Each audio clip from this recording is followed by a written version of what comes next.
Now, checking out other news, Beijing plans to step up punishment for pro-independence forces in Taiwan. China says forceful measures are needed to deter the island's ruling Democratic Progressive Party and the U.S. from deviating from the One China principle. Chinese officials say they will make the utmost effort for peaceful reunification with Taiwan, but threaten to fight against anyone who dares to interfere. 两岸统一后，台湾同胞的发展空间将更大。 在国际上，腰杆会更硬，底气会更足，更加安全，更有尊严，共享中华民族伟大复兴的荣耀。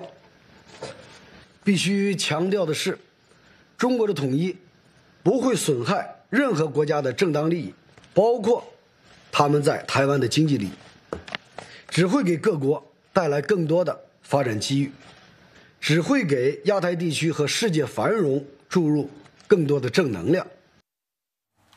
China has urged the United States to stop being a troublemaker after a U.S. Navy warship and a Canadian frigate made a routine transit through the Taiwan Strait. 美舰近来多次打着航行自由的旗号，在台湾海峡炫耀武力、滋事挑衅，还拉帮结伙、施压恫吓。 这是在加剧局势紧张，也是危害地区和平稳定。 Beijing has warned that resolute measures will be taken against those promoting Taiwan's independence. Olivia Xiong tells us more.